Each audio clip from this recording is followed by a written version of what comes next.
Una música muy mágica que aparece de vez en cuando y que fue en aquel entonces el director de la cadena SER, Antonio García Ferreras, quien, viendo las diferencias que yo tenía de música, se eligió al final el Dragón de Vangelis. Pero yo tenía, como una de mis predilectas, esta, porque tiene un sentido como muy auténtico, un sentido muy positivo, un sentido de viaje hacia la luz.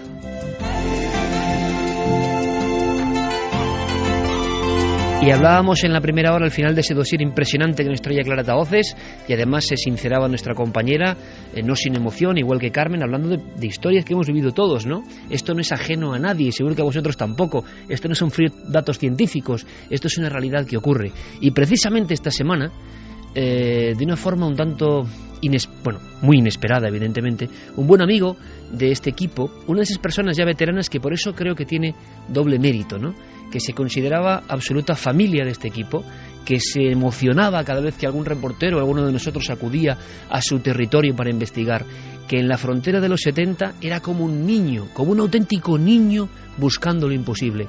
Y cuando uno ha conocido a tantos sabios, a tantos resabiados, a tantos que son los más escépticos del mundo, a tantos que saben más que nadie, a tantos profesores y sabios en lo suyo, a tantos y tantos, sigue admirando con más fuerza y fe todavía a la gente que con 70 años sigue con esa mirada diferente, humilde, generosa, amante del misterio, amante de lo que significa el misterio, amante de lo que significa buscar y emocionarse, amante de una nueva prueba siempre pendiente.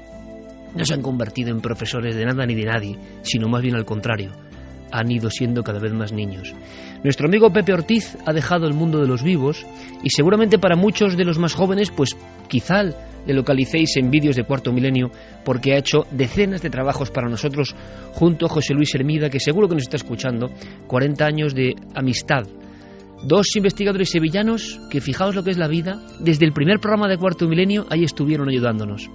Y lo bonito, lo importante, no es que sea en sí Pepe Ortiz, sino lo que representa Pepe Ortiz, porque hay muchos Pepes Ortiz en España y a veces hay que recordarlos en vida, no cuando pasan estas cosas, ¿no?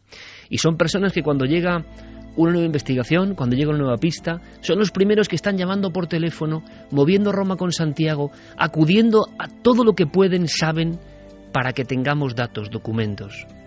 Esa generosidad, ese orgullo de pertenecer a esta familia, yo creo que es muy importante y por eso nos ha emocionado mucho la partida de nuestro compañero, que perdía la vida como si fuera una macabra inocentada, nos enterábamos al final del día 28, y porque representa a muchos que llevan 10 años de aventura y que se han sentido muy orgullosos de esta andadura de Cuarto Milenio. Recordamos a Pepe Ortiz, el gran investigador sevillano, que siempre será uno de los nuestros y que seguro, yo estoy convencido, ahora mismo está sonriendo y está escuchándonos. Pepe tuvo momentos realmente interesantes, míticos, muchas investigaciones con este equipo. Esta era su voz. Esos dos periodistas, para los que quiero un fortísimo abrazo y un aplauso sonoro, son periodistas de aquí, de la provincia de Sevilla. Llevan muchos años ejerciendo su labor con profesionalidad, con dignidad, que no es nada fácil. Son José Luis Hermida y Pepe Ortiz.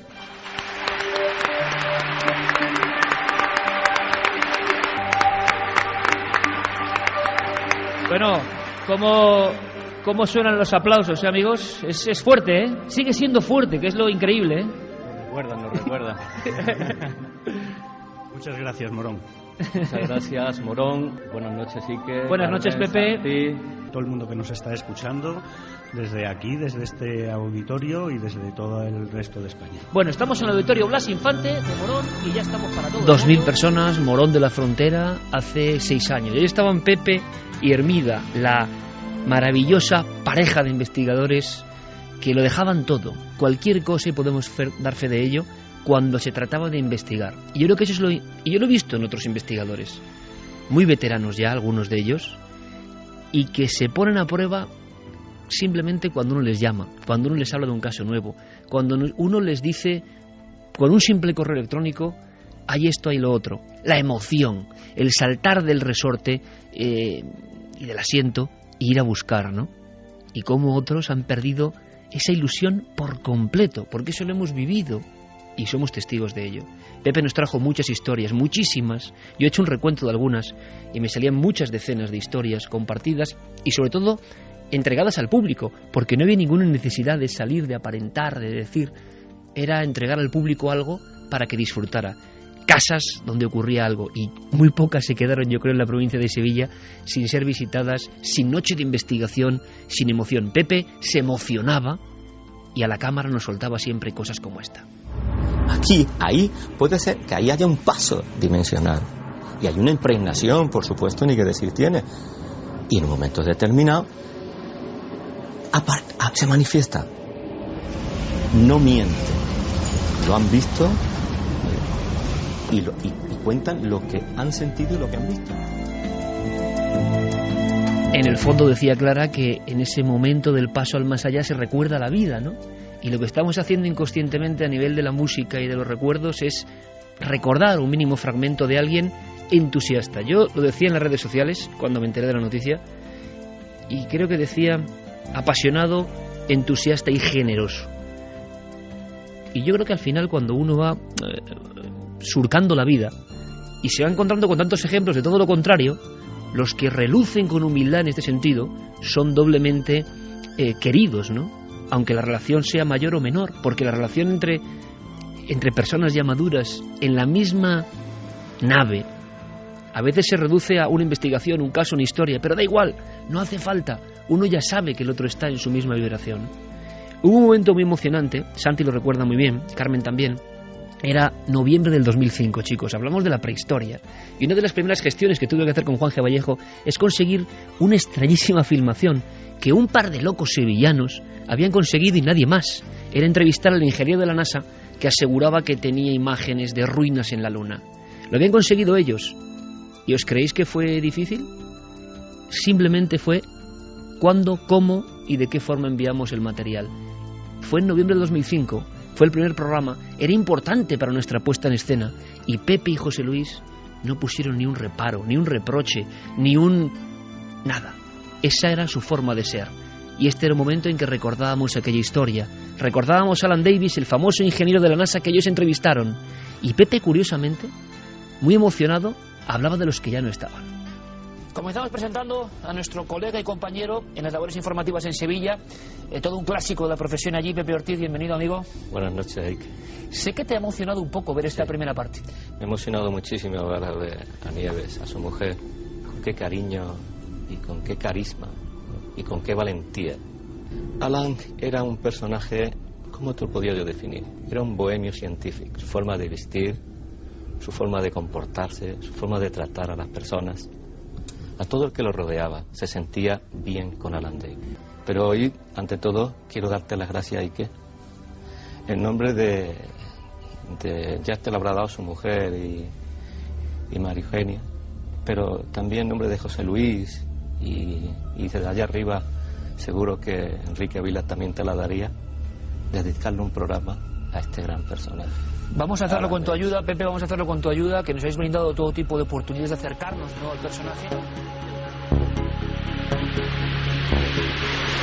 Se refería Pepe Ortiz, siempre humilde, a otros amigos sevillanos que ya no están, que partieron, como el doctor Enrique Vila, que fuimos grandes amigos y que investigaron en este mundo que ahora comentaba Clara, ¿no? Todo al final es un círculo. Y él, en vez de arrojarse, Pepe, en vez de arrojarse... aquí estoy yo, esta es mi investigación, siempre tenía palabras de apoyo y de aprecio.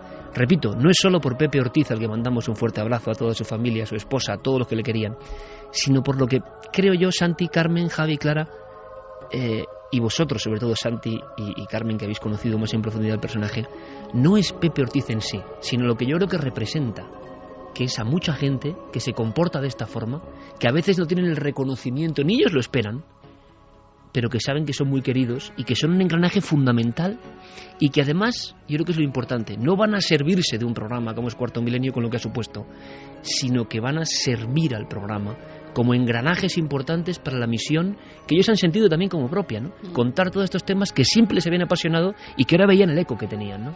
Lo que yo veo en ellos es el entusiasmo, ¿no?, que tienen estas personas, que hay muchos chicos jóvenes que te vienen diciendo... lo primero que piden es un sueldo y unas vacaciones pagadas, por supuesto, y esta gente es todo lo contrario. tienen mucho bagaje en sus espaldas, han pasado por buenas etapas del misterio, por malas etapas, siempre se ilusionan, siempre se emocionan por las nuevas investigaciones que pueden aportar y a cambio no te piden nunca nada. Es gente que parece que está viviendo una nueva juventud del misterio, que en el programa se encuentran pues como en los buenos años 70, cuando el misterio estaba en plena ebullición y todos tenían un sitio. Parece que después, los 80, los 90, les dieron un poco de lado y los abandonaron. Y ahora por fin se ven reconocidos también, sobre todo a nivel popular, muchos de ellos, ese reconocimiento que no habían tenido en otras épocas, porque también era más difícil acceder a ellos, porque con las redes sociales hoy en día se puede estar conectado con todo el mundo. Y antes ese reconocimiento tan solo lo tenían dos personas, que eran Juanjo Benítez y Jiménez del Oso, que eran los que salían en la televisión. Pero los que estaban alrededor quedaban un poco a la sombra de ellos. Bueno, también Sebastián Darbó en Cataluña era muy reconocido. Por cierto que Sebastián, yo tengo que decir que yo he vivido, personaje peculiar, yo he vivido personalmente la emoción de investigar con su edad, el emocionarse. Pablo Villarrubia podría decirlo muy bien. Darbó, ahí está, yo quiero decirlo, es uno de esos que puede gustar más, puede gustar menos, como todos, pero cuando hemos ido a pedir algo, cuando hemos ido a buscar algo, es el primero que se ha prestado a esta edad, rondando los 70, con una emoción de niño. Y es que eso, y mira, en otras cosas me podrán engañar, pero en saber quién tiene entusiasmo y quién no, tengo un máster. Y se ve al minuto. Sí, se ve todo lo contrario también, ¿eh? Y además, fíjate, debido a que Pepe era una persona muy, muy conocida, nos decían también, no solo en Sevilla, en Córdoba, era la persona que estaba sacando los buenos casos sevillanos, los que hacía años que no se veían. Él era el que estaba moviendo por Andalucía todo a nivel del misterio. Porque anda que no se ha removido de forma también chusca el tema por allí, pero Pepe era auténtico. Además, los testigos confiaban en él. Era muy curioso, testigos que no habían hablado nunca y los convencía y tenéis que venir al programa y de verdad que os van a tratar bien, y al final acudía con el testigo, con lo cual pues es una forma de reconocer también, ¿no?, su granito de arena a esa labor que está haciendo, como muchos otros, a favor del programa. Pero es que Pepe además tenía una cualidad que era lo que permeaba su trabajo, lo que impregnaba su relación con nosotros, y era que era fundamentalmente buena gente, muy, muy, muy buena gente.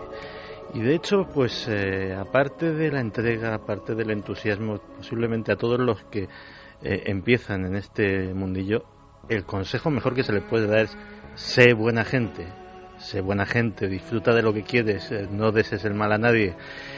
Era un hombre profundamente entrañable, que siempre tenía una palabra agradable para aquel que hablaba con él, que de hecho yo nunca le oí una palabra desagradable ni hablar mal de nadie, y mira que este mundillo a veces es de lenguas viperinas también, tiene su trasfondo. Pepe no era así, tenía detalles constantes, todas las navidades, todas. Nos enviaba, estas también todavía están en la redacción. Nos enviaba un par de cajas de polvorones para todo el equipo, para la gente de vídeo. Gigantes, que la gente no se piense que eran cajas normales. No, enormes. No están acabadas todavía. O sea, el otro día cuando estuve por última vez en la redacción todavía me comí un polvorón de Pepe Ortiz a su salud. Y la verdad es que ha sido una pérdida que te puedo asegurar que alguien que sabíamos que quería profundamente, que profesaba un cariño a muchos miembros de este equipo, a todos los que conocía, y que ese sentimiento era mutuo, ha sido una noticia que nos ha caído pues como un mazazo, y solo cabe decir lo que suelo decir yo en estos casos: Pepe, amigo, nos vemos en Valhalla. Lo que ocurre, y lo hablábamos ahí fuera con Clara, qué importante también es la ideología de cada uno cuando se enfrenta al viaje, ¿no? Y Pepe en ese aspecto le sorprendió la muerte mientras se acicalaba prácticamente para pasar las navidades con su familia. Tú te metes en la puerta del baño, estás tranquilamente, no tienes ningún problema, ya no sales. Así es la vida y hay que aprenderlo también, sobre todo para no perder el tiempo con tonterías y con malas energías, ¿no? Pero si hay alguien que creía profundamente en que el cuerpo, como el doctor Enrique Miller, era uno de sus alumnos, ¿no?, viajaba a través del espacio cósmico y había nuevas aventuras, era Pepe. Por tanto, él tiene que estar en el fondo en esa otra parte. Somos los que nos quedamos aquí, como pasa siempre con la buena gente y con los amigos, los que nos quedamos un poco aturdidos y tristes, ¿no? Fíjate, es que además era una persona que tenía una vitalidad brutal que nunca te lo esperarías, porque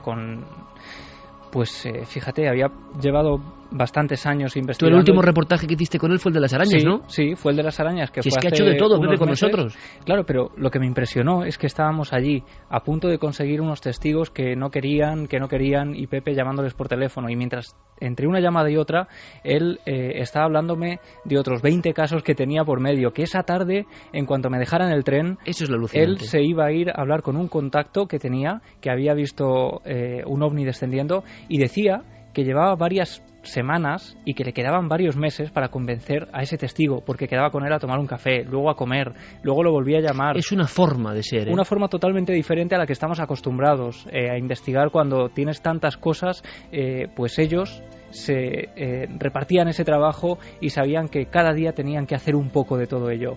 Y la imagen que te decía que a mí me impresionó es cuando él y el amigo José Luis Hermida de pronto vienen al salón donde estábamos esperando y sacan un cuaderno lleno de páginas donde ellos, con una regla, habían ido haciendo una especie de cuadrante recogiendo casos OVNI, y dentro de cada pequeño cuadro venía la fecha, el nombre, el teléfono, el dibujo rozando del OVNI. Los 70 años, ¿eh? Eso es, y les quedaba muchísimo todavía por hacer, y estoy seguro de que Pepe, allá donde esté, seguirá investigando. Pero fijaos que da igual que algunos conociesen a Pepe Ortiz, otros no. En Sevilla sí, evidentemente, mucha gente.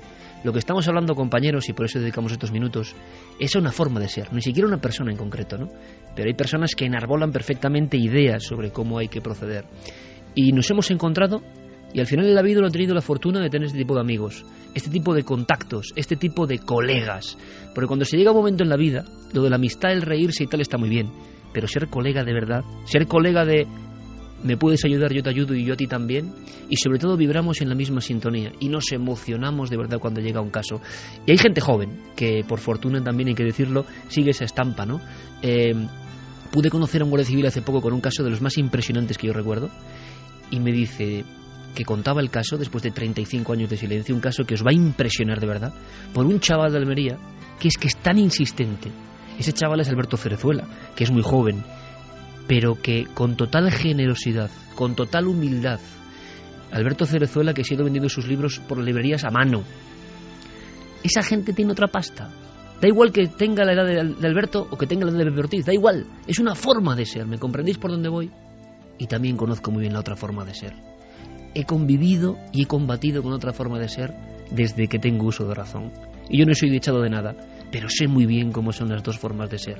Las de la gente luminosa, las de la gente que te llena de energía, las de la gente entusiasta de verdad que ama lo que hace y por eso no importa casi nada y por eso suelen acertar casi siempre. Y los otros, los reservados, los amargados, los que se sienten frustrados, no sé bien por qué, y no tienen más que eso, amargura, ¿no? Entonces es bonito recordar a Pepe Ortiz. Fue un investigador sevillano, dedicó su vida al misterio y tuvimos la fortuna de contar con él durante más de una década. Buen viaje, amigo.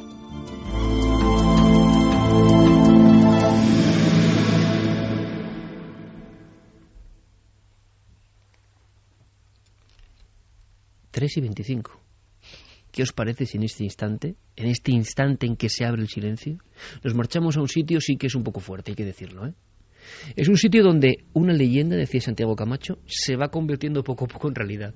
Él decía, y es muy del ámbito de la conspiración, que a veces no hay más que quedarse sentado y esperar a que las noticias confirmen lo que parecían ficciones. La bomba de Hitler, la bomba nuclear.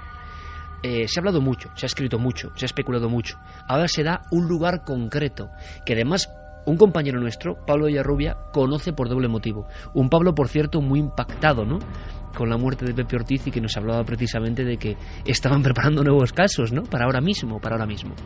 Bueno, pues Pablo tiene una conexión que ahora nos contará Santi. El nombre del lugar es Gusen, y ahí se encierra un secreto que muchos buscabais, Santi.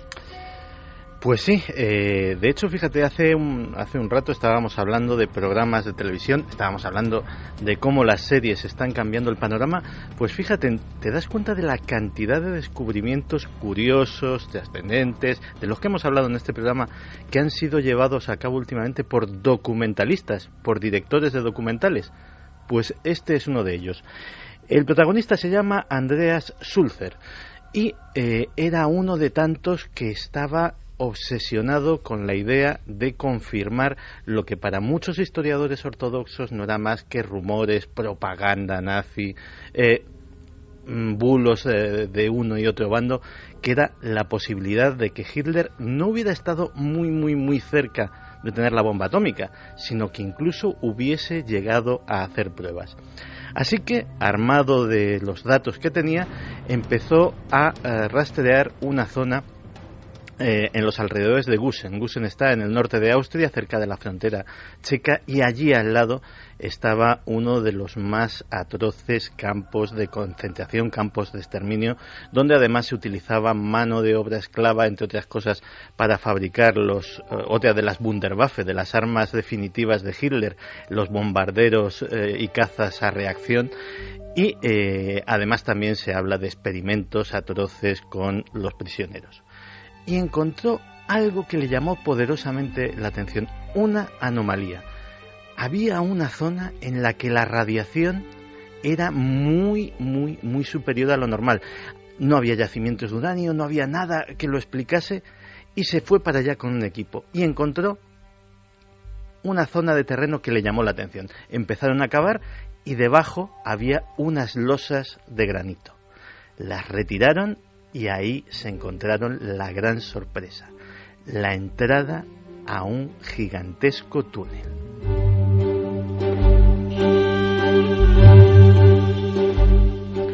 Los contadores Geiger no mentían, la radiación era altísima. Por allí habían pasado cantidades ingentes de uranio, de plutonio o de cualquier otro material radioactivo. Aquello empezaron a tomar sus medidas, debía de medir entre 30 y 70 hectáreas. Una hectárea es un campo de fútbol, o sea, hagámonos una idea, y estamos hablando de túneles, es decir, para juntar esa extensión en túneles hablamos de kilómetros y kilómetros de galerías. El problema es que ahora mismo esas excavaciones están paradas. ¿Y están paradas por qué? Porque el gobierno austríaco de repente ha empezado a poner toda suerte de impedimentos, que si permisos legales, que si recursos, que si echar a los abogados encima, y mientras consiguen todos los permisos pertinentes para seguir, que estiman que será el mes que viene, de momento solo pueden confirmar una cosa. Uno, que ahí había un laboratorio atómico de un tamaño absolutamente gigantesco, posiblemente sea el mayor laboratorio secreto del Tercer Reich. Otro, que aquello ha pasado desapercibido por completo para las tropas rusas que ocuparon la zona, para las tropas de la OTAN que después también ocuparon la zona, y para el propio gobierno austríaco. Desde el final de la Segunda Guerra Mundial, en que manos invisibles que sabían el secreto pusieron esas losas de granito y las cubrieron con tierra, nadie ha hablado de lo que había en esa instalación gigantesca, y además se han encontrado con un montón de cosas que, bueno, que en el mercado de los coleccionistas tienen mucho valor, como pueden ser cascos de las SS, todo tipo de parafernalia militar alemana de la Segunda Guerra Mundial, y esperan encontrar cosas increíbles, cosas como por ejemplo los restos de un reactor nuclear, o quién sabe si planos y otro tipo de cosas que confirmen la historia. Pero además, Gusen para nosotros debería de tener una trascendencia especial. Decías que nuestro compañero Pablo Villarrubia había quedado impactado por la noticia, y no es para menos, porque su abuelo, y con él muchos otros españoles, había estado preso, condenado a trabajos forzados, y había muerto en el propio campo de Gusen. ¿Quién sabe si trabajando en esas mismas galerías que se acaban de descubrir? Mi abuelo, Pablo Villarrubia Martín, fue uno de esos españoles que, capturado por los nazis en la frontera de Francia con Alemania, en la zona de Epinal, en 1940, Él construía la famosa línea Maginot junto con muchos otros españoles, la línea de defensa de los franceses contra los nazis. Y es entonces capturado por los nazis, llevado hasta un stalag, que eran los campos donde recogían precisamente a los combatientes, en este caso el stalag 9B, Fallingbostel, y de ahí se lo llevan, juntamente con otros españoles, el 8 de septiembre de 1940 al terrible campo de Mauthausen. Y solo el día 24 de enero del 41 pasa a Gusen, y hay un falso mito que dice que eran solamente aquellos que estaban muy mal de salud, prácticamente terminales, que eran llevados para ser exterminados por completo en Gusen. No es correcto. Iban muchos españoles que estaban perfectos, o casi, no digo perfectas porque eran muy mal alimentados, pero que estaban en mejores condiciones físicas para seguir trabajando allí. Y acaba falleciendo el 7 de diciembre de 1941 en circunstancias que no sabemos. Quizá, quién sabe, incluso construyendo esos túneles para los experimentos nucleares. O sea, Santi, que el abuelo de nuestro compañero Pablo, de Pablito, muere en Gusen. Era constructor de instalaciones militares, lo cual nos indica una cosa muy importante. Y no saben cómo se produce la muerte. Y nadie sabe cómo murieron en los campos de exterminio miles y miles de personas. Fíjate que los agrimensores que están ahora mismo en los túneles de Gusen creen que entre los túneles que se han encontrado y el campo de concentración e incluso el otro campo, el de Mauthausen, debe de haber una conexión subterránea que los conectase para traer y llevar a los prisioneros a las obras. Allí, en esos campos, había muchísimos españoles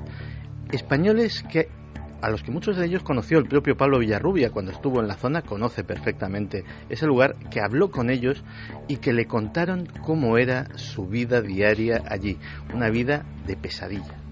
Entrevistando a varios de aquellos supervivientes, juntamente con Montserrat Llor, que es autora del libro de Vivos en el Averno Nazi, pudimos averiguar gente como Emilio Caballero o José Marfil, que estuvieron allí en Gusen.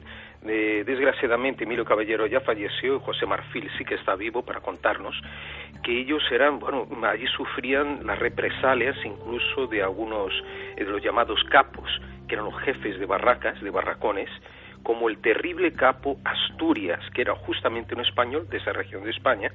Era siniestro, lo llamaban el matador de judíos o Napoleón, y este individuo castigaba muchas veces de forma indiscriminada a los presos y lo mataban, muchas veces palizas brutales que los conducían a la muerte.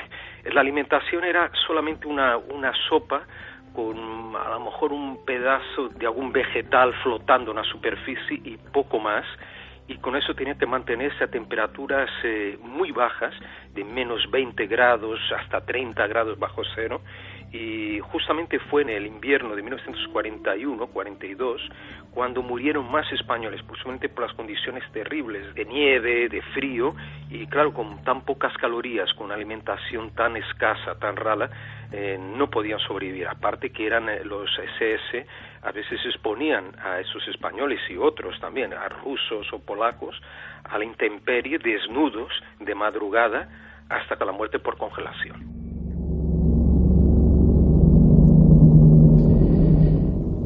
Pues fíjate que toda esta historia me ha llevado a sacar de mis archivos un artículo de la Revista Española de Defensa de agosto de 1984, que en su día, en ese agosto de 1984, fue tremendamente atacado por los historiadores ortodoxos, diciendo que aquello era una sarta de fantasías, y que lo escribía Luigi Romersa. Luigi Romersa escribía en primera persona porque él era el protagonista de lo que relataba.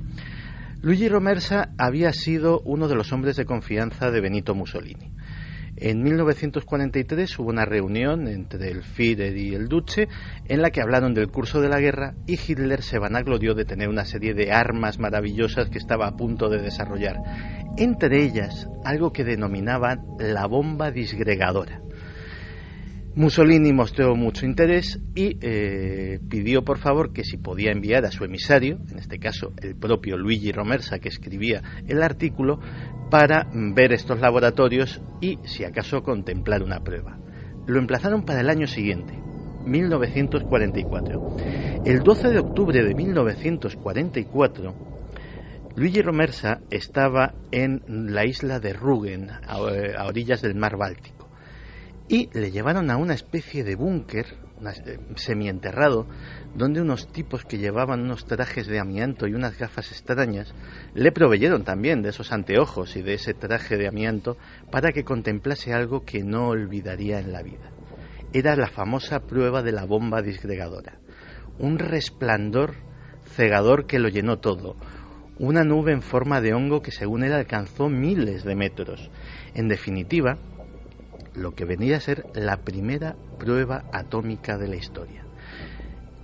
Dentro de esos túneles se puede encontrar a lo mejor la confirmación de esta historia o la confirmación de otros muchos historiadores heterodoxos norteamericanos que afirman que la prueba de Trinity, la primera bomba atómica norteamericana, la que se probó en el desierto de Nuevo México, solo pudo ser posible gracias al material capturado a los nazis, o incluso que la bomba atómica de Hiroshima, no así la de Nagasaki, era enteramente de fabricación alemana, mientras que la primera bomba atómica norteamericana sería, en realidad, la segunda lanzada del mundo. Como decimos antes, a sentarse y a esperar, a que es como también el proceso a veces científico, ¿no? Hay una novedad, hay una resistencia, y luego a veces en algunos casos hay una aceptación. Pues con el ámbito de las noticias conspiranoicas hay una novedad, una alarma, una incredulidad, algunos pasan el filtro y de repente poco a poco empieza a haber una aceptación. ¿Cuántos temas que hemos tocado aquí, Made in Santi Camacho, y tratados en ocasiones por el público como exageraciones, como alarmismo, ahora hay una tónica que yo no sé qué pasa, que los periodistas tenemos que cuidar de la gente o algo así y no tenemos que alarmar. La principal consigna es no alarmar. O sea, nosotros estamos... Para no dar la noticia, ¿no? Exacto. Ya no estamos para contar, al parecer, sino para no alarmar, para calmar. En fin, alucinante, ¿no? Perdiendo ya la esencia de... Entonces, como se causa alarma con algunas cosas, hay un freno. Pero curiosamente pasa el tiempo y muchas de las noticias que ha contado Santi, se podía hacer un repaso hasta gráfico, podíamos pedirlo a ese cerebro electrónico C3PO que es Diego Marañón, que nos haga el recuento de qué temas de Santi han aparecido después en lo que llaman pomposamente algunos prensa seria, con debates de sesudos intelectuales, tomándolo ya como verdad. Ese salto del ámbito de la conspiración a la realidad. Ahora, pasa mucho tiempo. Fracking, bueno, es que hay un montón de los que Santi comentó hace tiempo y que la luego bomba atómica española, los estudios de la bomba atómica española, miles de cosas, ¿no? Pero te quiero decir que hay un proceso que dura X tiempo y que en ese tiempo también se frenan muchas investigaciones. Decía Schopenhauer que toda verdad pasa por varios procesos. Al principio se ríen de ti, luego te discuten y finalmente lo aceptan. Pues con muchos de estos temas, no siempre, o sea, el mundo de la información alternativa o de la conspiración, o llámalo como quieras, no es infalible. Hay claro, enormes metidas de pata, errores, claro, evidentemente. Y interpretaciones hechas con muy buena fe, pero en base o bien a datos falsos o a una mala interpretación de los datos que no han terminado cuajando. Pero hay determinadas cosas a lo largo de mi carrera, y son ya muchos años, que me doy cuenta de que las tienes justificadas, las tienes documentadas, las tienes probadas y no se aceptan porque en ese momento no interesa aceptarlas. Claro. Y no es hasta que ya las pruebas son tan palmarias y sobre todo de conocimiento tan general, cuando ya lo sabe una cierta masa crítica, ya no se puede negar. Pero pueden pasar años para que llegue ese conocimiento. Y décadas. Y décadas. O sea, pueden pasar. Yo recuerdo que, por ejemplo, ahora, después de lo de Snowden y de todo este tipo de cosas, yo los primeros artículos que escribí, y los escribí en la revista Enigmas cuando trabajaba allí, hace, pues puede ser 15 años, sobre, por ejemplo, la pérdida de la privacidad o cómo los gobiernos están constantemente monitorizando tus comunicaciones. pues había ciertos grupitos de escépticos en la primitiva Internet que ya decían, bueno, esto son chorradas, porque esto es técnicamente imposible. Que nos vigilan, ¿no? Bueno, porque la gente siempre está dando por saco en todas porque partes. haría falta unos medios informáticos y y unos presupuestos que no serían viables y no sé qué y no sé cuántas. Y esto sí, no pero ahí se está el puede creer. freno, ¿no? El freno que hace que muchos no crean, evidentemente, en ese momento. Y luego nos vamos enterando de que la vigilancia ha sido absoluta. Por cierto, Santi, aunque sea brevemente, para el 2015, ¿crees que alguna de esas noticias que tú has dado va a emerger en la prensa seria? ¿Habrá que estar atento especialmente? Seguramente, y te voy a decir por qué. No te voy a decir ninguna en concreto porque esto es como, aquí puede saltar la liebre en cualquier momento y en cualquier lado. Pero estamos viviendo una época tan extraña, tan convulsa, que no me extrañaría nada que este año fuera de alguna revelación, no te voy a decir constantes, pero al menos de una que nos llene de asombro para el resto del año y para unos cuantos años más. Bueno, pues ahora lo que vamos a hacer, mandando también un abrazo a Diego Marañón, evidentemente, 1000 semanas, él no lleva 1000 semanas, pero lleva unas cuantas ya. Vamos a escuchar otra de sus entrevistas. decían que era mentira lo de las 1000 semanas. Es que hay gente que no sabe que hacíamos 2 emisiones. Sí, bueno, claro. En fin, bueno. Pues el público incrédulo. Es que nos hemos levantado con ganas de decir, pues 1000 programas. Pues ala, venga. que investigue y que vea las semanas de emisión, incluidos los veranos. Semanas de emisión. Y de verdad que es un número muy redondo y que ahí están los datos que yo llevo escrupulosamente y que nos sentimos muy orgullosos. Bueno, pues Diego, en la última porción de esas 1000 semanas, está entrevistando a personajes bien curiosos. Ojalá haya hallazgos de este tipo, ¿no? En el 2015, algún hallazgo arqueológico de este nivel. Pero yo creo que os puede sorprender. Nuestra idea es una perspectiva diferente de personajes. Pero ojo, no dicen invenciones. Todo el diálogo está extraído de un estudio profundo y de lo que dijeron ya en ciertos momentos, pero hilados con la gracia aquí del artista Diego Marañón. ¿A quién nos trae esta noche? Pues para este programa tiene que haber un efeméride importante. Uno de los hallazgos y escenas más importantes de la historia. Una escena inolvidable, pero que luego tuvo su reverso oscuro, que luego tuvo parte de maldición, dicen.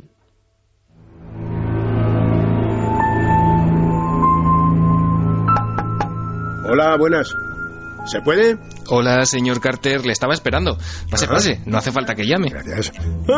A otro con ese cuento. Ya entré sin llamar una vez en cierto sitio y los que me acompañaban salieron escaldados.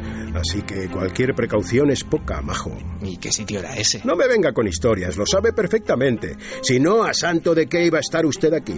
Ya, bueno, era por darle un poco más de emoción. Luego hablaremos de eso, porque no sé si lo sabe, pero este año se han cumplido justo 100 años desde que le otorgaron a usted el permiso para excavar. ¡Un siglo, nada menos! Se dice pronto. Y parece que fue ayer cuando me llevaron al cementerio de Pundy Vale. Bueno, comencemos por el principio. Era usted el menor de 11 hermanos. Sí, nos criamos en Kensington. Mi padre era un artista, ¿sabe? Nos mantenía con el dinero que ganaba haciendo retratos. ¿Retratos de gente importante? De las mascotas de gente importante. Lo bueno es que de todos los hermanos fui yo quien heredó su facilidad para el dibujo. Con los años ese talento me vino muy bien. Sí, porque según he leído no tenía usted estudios académicos. ¿Qué insinúa? ¿Acaso ha descubierto usted algo en su vida?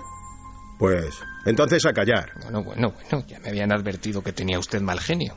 Que se lo digan a aquellos turistas franceses que me encontré en Saqqara en 1905. Llegué a las manos con ellos. Y por aquella bobada casi se viene abajo mi carrera. Me cesaron como jefe de antigüedades. ¿No le parece una injusticia? No sabría decirle. No, claro, ¿usted qué va a saber? Centrémonos. ¿Me cuenta lo de la tumba? Ay, sí, lo de la tumba. Qué tiempos.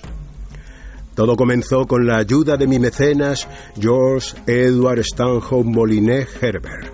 ¿Todo eso es solo una persona? Bueno, ustedes lo conocen más como Lord Carnarvon. Acabáramos. Era multimillonario y gracias a él llegué a Egipto. Me eligió como su discípulo y como el jefe de sus excavaciones en Tebas.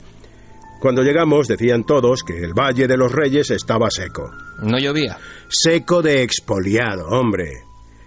Y después de 8 años excavando sin resultados, pues hasta yo empecé a creerlo. Y entonces, casi por casualidad, apareció. Ya lo creo. La tumba de Tutankamón, el faraón niño. Era el 4 de noviembre de 1922. Jamás olvidaré la fecha. Encontramos una estructura peculiar. Al principio creímos que formaba parte de la tumba de Ramsés VI, pero no. Excavamos, y allí estaban los primeros escalones, 2 al principio, 8 más tarde, así hasta 12. Y entonces la puerta de la KV-62, con sus sellos intactos, lacrados. Y entró, claro. ¿Por quién me toma? Yo soy un caballero inglés. Le mandé un telegrama a Lord Carnarvon y le esperé para entrar junto a él. Lo contrario hubiese sido una falta terrible de cortesía por mi parte. Cuando llegó, procedimos a picar la superficie. Introduje una vela. Carnarvon estaba tan nervioso que solo acertaba a preguntarme si veía algo. ¿Y qué veía? Está deseando que lo diga, ¿verdad? Pues sí. Cosas maravillosas. No se imagina cómo se reflejaba la llama en aquellos objetos dorados. Los destellos eran hipnóticos. ¡Qué aspecto tan inolvidable, tan magnífico! ¿Y la maldición? Eso, más que a mí, debería preguntárselo a Lord Carnarvon, a él y a todos los que fueron cayendo como moscas. Yo viví 64 años. Que bueno, tampoco es para tirar cohetes. Sepa usted que para la época 64 añazos no eran moco de pavo. En cierto modo, creo que si yo me libré de estar en esa lista fue por una especie de conexión invisible entre el faraón y yo. Puede ser. Sabrá que ha pasado usted a la historia por su descubrimiento, ¿no? Evidentemente. También intenté buscar la tumba de Alejandro Magno en Asia Menor, pero eso ya fue más complicado.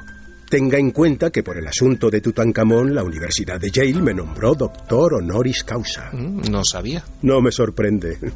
¿Ha terminado? Pues creo que sí. Muchas gracias. Oiga, ¿sabe por dónde anda Lord Carnarvon? Ya que estoy aquí, sería interesante conocer su versión. Vaya usted a saber. Los multimillonarios son igual de excéntricos aquí arriba. Debí suponerlo.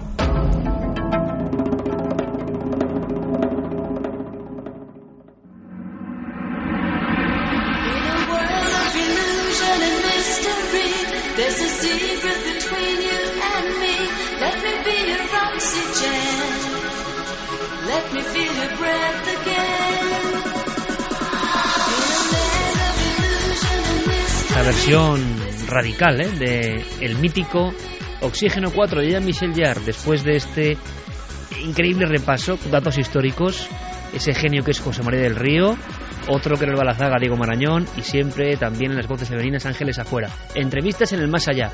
Nosotros lo estamos disfrutando. Estamos abiertos a que propongáis vuestros personajes. Por cierto que en plena emisión recibimos una llamada muy afectuosa de una oyente de Milenaria. Le agradecemos muchísimo el detalle, nos lo comunicaba Fermín Agustí. Nos decía que bueno, que tenía una enfermedad grave, estaba desahuciada en ese ámbito, hay que decirlo así como lo ha dicho ella con esa crudeza, y que todo lo que ha contado Clara era lo que ella estaba viviendo, y que por eso el impacto al escuchar todo eso era como si estuvieras, Clara, profetizando algo que estaba ocurriendo, ¿no? Pero yo creo que lo que hay que tener es calma, fe absoluta en que el viaje prosigue y que ojalá vaya todo bien, por supuesto, puede ocurrir perfectamente, pero que si no puede ser una señal de que ese viaje se encauza y de que ese estudio, Clara, evidentemente lo que da es unas señales que deben ser verdaderas.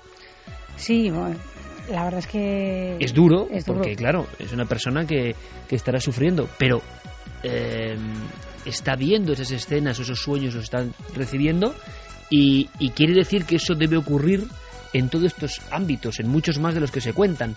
Por tanto, quizás es una señal de que puede ocurrir algo, y algo que, como tú has comentado muy bien, no daba angustia, sino que tiene que dar incluso paz y como asunción de lo que está ocurriendo. Sí, ¿no? Además, según el estudio, a medida que ese proceso avanzaba era cuando más tranquilidad se iba adquiriendo, porque al principio es un poco desconcertante, claro. Pero deseamos la máxima de las suertes a esta oyente. Pero una vez más, Clara, con datos concretos que se viven, ¿no?, en la realidad, no son invenciones. Resulta que muchas personas, y seguro que no es la única, ha vivido estos fenómenos, ¿no?, que están ahí, alrededor de la muerte. Yo es que cada vez estoy más convencido, de verdad lo digo, no tengo el poder de dar bálsamo a nadie, quizá, pero es mi opinión personal. Esto igual no lo diría hace 15 años, pero yo, por todo lo que voy viendo, es que entra hasta dentro de mi lógica de lo que es la realidad de la vida. Seguro, yo estoy convencido, es mi opinión, que el viaje prosigue. Ahora, es un viaje inimaginable. Hace poco me pasaban Anaís Pascual me pasaba un diálogo de dos niños en la tripa de su mamá, un diálogo inventado, claro, pero que era muy curioso. Los dos discutían, uno era escéptico y otro crédulo. Oye, ¿habrá vida ahí fuera? ¿Cómo va a haber vida ahí fuera? Nadie la ha descrito. Pero ¿viviremos en esta misma agua, en este mismo caldo? Pues claro, seguro, porque la vida es esto. Pero ¿tú crees que hay un ser que yo siento, hablando de la mamá?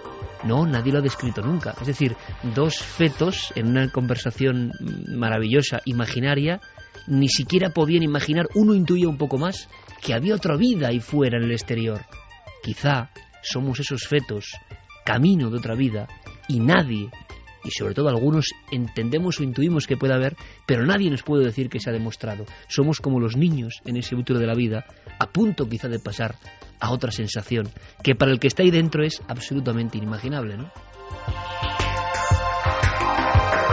Ahora contrasta Geray con este auténtico clásico. No pasan los años y esto va a cumplir dentro de poco, señores, 40 años, ¿eh? Oxígeno 2, 40 años. Y sigue siendo el espacio perfecto para escuchar vuestros mensajes. Venga, vamos con ellos. Niña repelente dice: increíble que después de 70 años... Niño repelente. Niña, ah, repelente. Es que se ponen unos estos, que es que... Increíble que después de 70 años sigan los secretos nazis. ¿Cuántos años tendrán que pasar para que salga a la luz los secretos de hoy? Viku-san dice: los nazis más fanáticos, como Hitler, confiaron hasta el final en armas fantásticas. Quizá no estuvieran tan locos. Dark Boss nos dice: con la crueldad de Hitler, si disponía de esa bomba atómica, raro es que no hiciese uso de ella.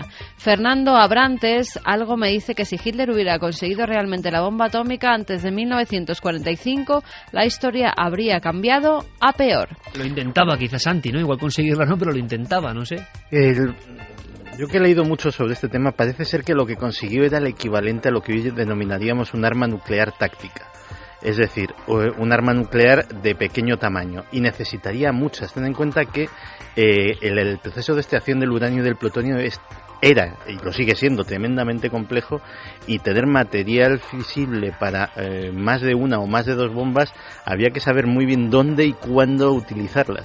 Por cierto, mañana no os perdéis Cuarto Milenio, porque hay varias cosas. Una de Ángeles de Hospital, que yo creo que es impresionante. Hay una exposición que os va a encantar.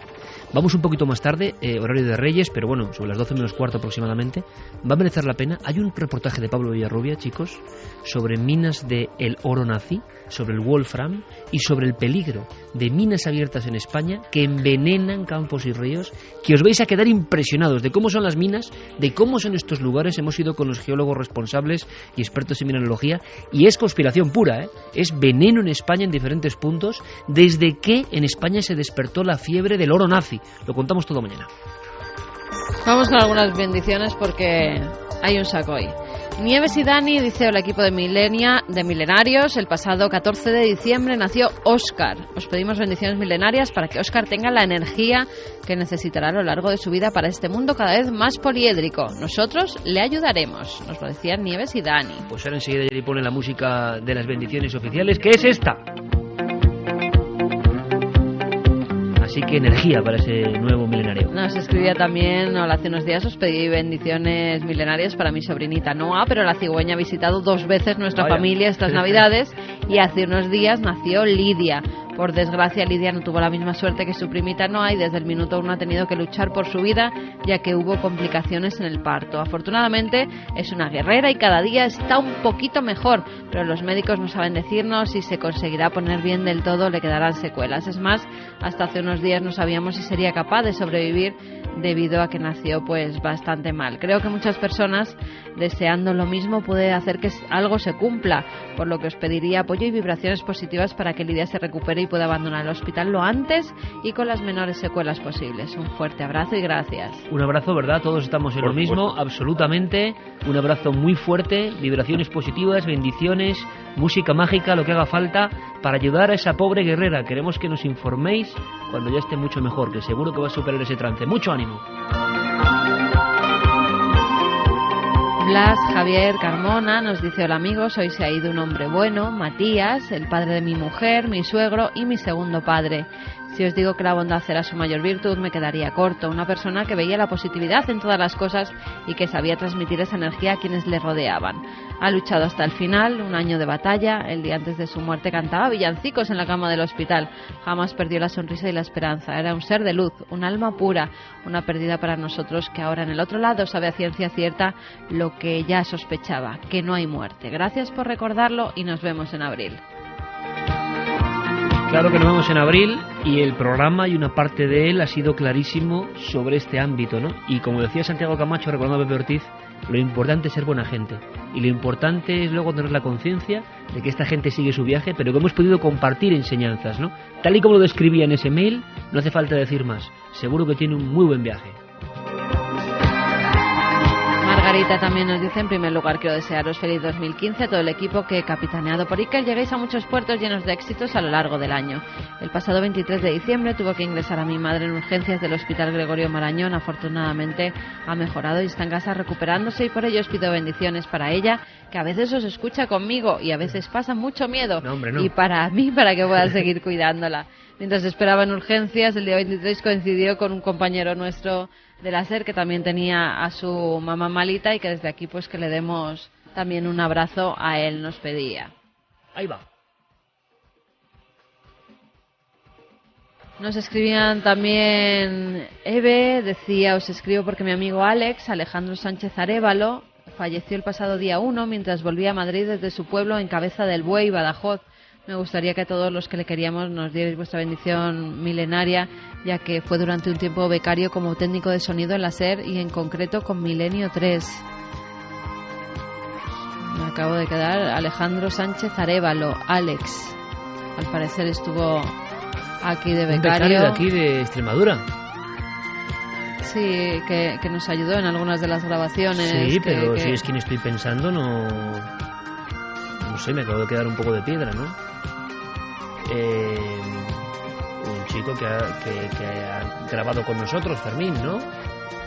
Que lo confirma, y un chico muy amable de Extremadura. Que se despidió hace poco, ¿no? Que se iba a su tierra. A su no sé, lo confirmaremos. Espero que no sea... No, hombre, no, me imagino que no. Bueno. ¿Sabes quién es? Rubén Zazo nos decía: os escribo para pediros una bendición para Kiara, nuestro Yorkshire, que tras pasar por una dura operación no ha podido superarla y nos dejó la noche del 1 de enero. Estamos todos destrozados, ya que la queríamos mucho y la hemos visto pelear día tras día hasta que no ha podido más. Bueno, pues que cojan otro perrito, Rubén, enseguida, porque os va a dar el mismo cariño que ese Yorkshire que teníais. Y nos informaremos sobre el caso de este becario de la SER, que, hombre, espero que no se confirme, porque nos ha dejado el cuerpo pues sí, helado, ¿no?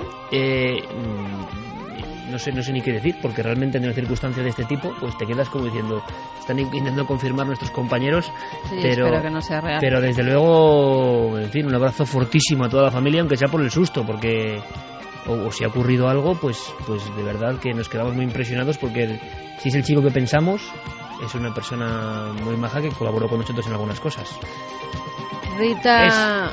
Nos lo confirma Fermín, que ha tenido un accidente de coche, ha tenido un accidente de tráfico hace poco tiempo. Vaya, hombre, pues nos quedamos... Esto es lo que tienen también las bendiciones, ¿no? Que un programa donde nos hemos despedido de amigos nos dan esta noticia así tan tremenda de un compañero tan joven. En fin, es que se lo podemos decir, que la vida es así, que hay que andar con una... Era un chaval magnífico. Pero una prudencia absoluta es la que tenemos que tener. Con este final nos quedamos tan impresionados, como todos vosotros seguro. A veces las bendiciones también nos tocan de lleno, lo habéis visto, ¿no? Y en vivo, esto no es una cuestión ornamental, esto nos pasa a cualquiera. Por eso a ese compañero le deseamos todo lo mejor en ese viaje tan joven, parece mentira, tan increíble.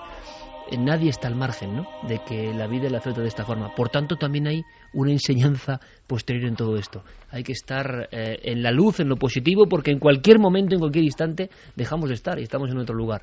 Gracias a todos, amigos. Gracias, Diray, gracias, Fermín, gracias, Santi, gracias, Clara, gracias, Javi, gracias, Carmen. Feliz semana. Un abrazo muy fuerte, compañeros.